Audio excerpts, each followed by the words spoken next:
Perkenalkan, nama saya Dina Fatia Nurjana dengan NIM 2321194. Di sini saya akan mereview materi hukum masyarakat dari bab 1 sampai terakhir. Yang pertama itu ada pengertian hukum dan masyarakat dalam sosiologi hukum. Nah, di sini saya dapat mempelajari hukum dan masyarakat saling mempengaruhi. Hukum membentuk masyarakat dan sebaliknya. Masyarakat membutuhkan hukum untuk mengatur kehidupan bersama, sementara hukum butuh dukungan dari masyarakat untuk berfungsi dengan baik. Hukum bertujuan mengatur perilaku manusia, memberikan kepastian hukum, dan memberikan sanksi bagi pelanggar. Sosiologi hukum adalah ilmu yang mempelajari bagaimana hukum berfungsi dan kondisi-kondisi yang diperlukan agar hukum dapat berlaku dengan efisien. Materi kedua ada hukum dan kenyataan, yaitu hukum dan kenyataan saling berkaitan dalam kehidupan masyarakat. Hukum adalah aturan yang mengatur perilaku manusia untuk menciptakan keterlibatan dan keadilan. Namun, hukum seringkali tidak sesuai dengan kondisi sosial yang ada. Faktor seperti ekonomi, politik, dan budaya, serta penegakan hukum yang tidak konsisten, sering menimbulkan perbedaan antara hukum yang tertulis dan yang terjadi di masyarakat. Hukum muncul dari nilai-nilai sosial dan perlu menyesuaikan diri agar tetap relevan dan efektif. Yang materi ketiga ada judulnya pendekatan yuridis empiris dan yuridis normatif. Penelitian hukum dilakukan dengan dua pendekatan utama, yaitu yuridis empiris dan yuridis normatif. Pendekatan yuridis empiris mempelajari hukum melalui pengamatan pelaksanaan hukum dalam kehidupan sehari-hari. Pendekatan ini lebih praktis dan deskriptif, menyoroti fenomena hukum yang nyata. Sementara itu, pendekatan yuridis normatif melihat hukum dari sudut pandang aturan tertulis dalam perundang-undangan. Pendekatan ini bertujuan untuk menganalisis validitas dan konsistensi norma hukum berdasarkan teori dan doktrin. Secara umum, pendekatan empiris pada perilaku masyarakat terhadap hukum, sedangkan pendekatan normatif fokus pada logika dan sistem norma yang berlaku. Setelah itu ada materi mazhab positivisme hukum. Mazhab positivisme hukum adalah aliran dalam filsafat hukum yang menganggap bahwa hukum adalah hasil dari otoritas sah tanpa mengaitkannya dengan moral atau etika. Hukum dipandang sebagai seperangkat aturan yang harus diikuti terlepas dari keadilan. Meskipun berpengaruh, positivisme hukum mendapat kritik karena dianggap mengabaikan nilai moral dan dapat memberikan hukum yang tidak adil. Pendekatan ini juga dinilai kaku dan kurang fleksibel dalam menghadapi kompleksitas sosial. Meski ada kelemahan terkait aspek moral, aliran ini memberikan kerangka kerja yang konsisten dalam penegakan hukum. Setelah itu ada mazhab sociological jurisprudence. Mazhab sociological jurisprudence atau jurisprudensi sosiologis adalah pendekatan dalam filsafat hukum yang fokus pada realitas hukum dan masyarakat. Pendekatan ini melihat hukum sebagai bagian dari kehidupan sosial yang terus berubah. Ia tidak hanya memperhatikan teks hukum, tetapi juga hukum yang hidup dan diterapkan dalam praktik oleh masyarakat. Selanjutnya ada living law dan utilitarianisme. Living law adalah konsep yang dikembangkan oleh Eugen Ehrlich yang berarti hukum yang berlaku dan dipatuhi dalam masyarakat meskipun tidak tertulis. Ini termasuk adat, kebiasaan, dan norma sosial. Utilitarianisme yang dipelopori oleh Jeremy Bentham dan John Stuart Mill mengutamakan kemanfaatan sebagai tujuan hukum. Kemanfaatan ini diartikan sebagai kebahagiaan, sehingga baik atau buruk suatu hukum tergantung pada apakah hukum itu membawa kebahagiaan bagi bersama. Setelah itu ada pemikiran Emil Durkheim dan Ibnu Khaldun.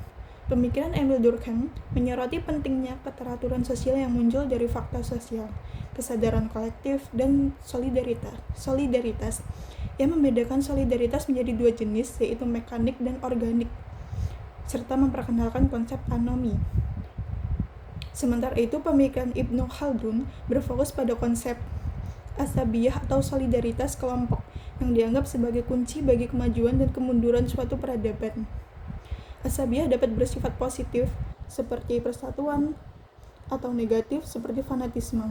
Ia menekankan bahwa agama berperan penting dalam memperkuat asabiyah yang sehat dan membagi asabiyah menjadi beberapa jenis dengan penekanan pada pentingnya kerjasama antar manusia.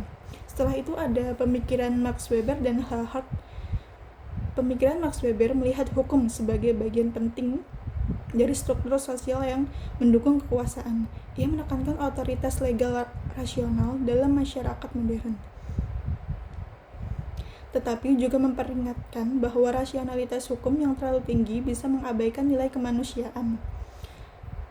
Sedangkan Hart berpendapat bahwa hukum adalah sistem aturan terbagi menjadi aturan primer dan sekunder. Ia memperkenalkan konsep aturan, pengakuan untuk menilai keabsahan hukum, dalam menekankan pentingnya penerimaan hukum berdasarkan kesahihan bukan karena takut hukuman.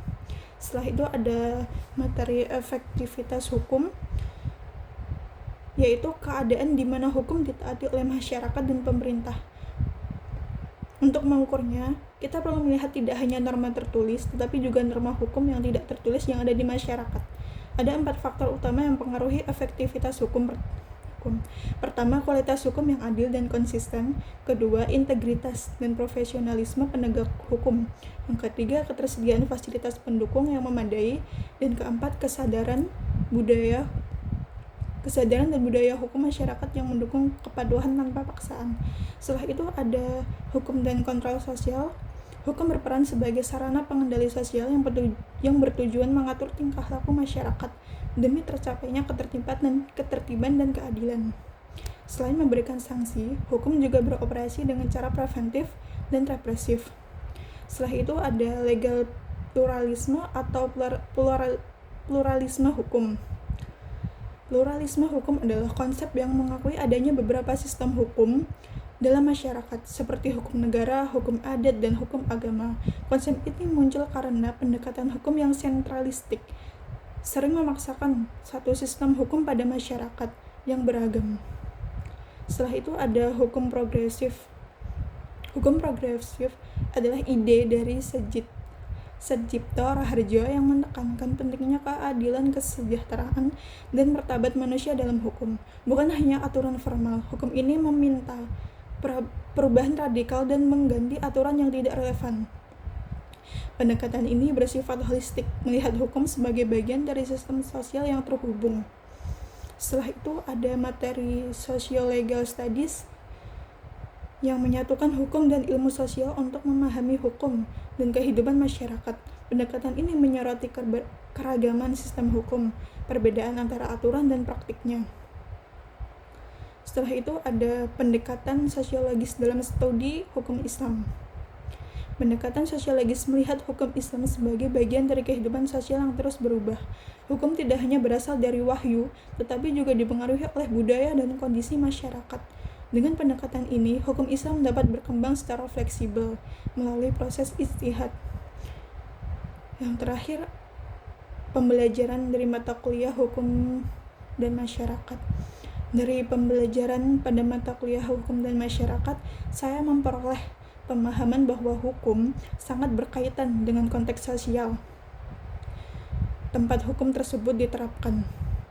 Hukum tidak sekedar suatu regulasi, melainkan juga hasil interaksi sosial yang dipengaruhi oleh nilai-nilai budaya dan struktur kekuasaan.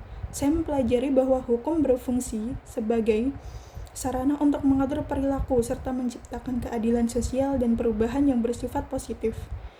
Kesadaran saya meningkat mengenai bagaimana hukum dan menjadi cerminan atau justru mengabaikan kepentingan kelompok tertentu dalam masyarakat.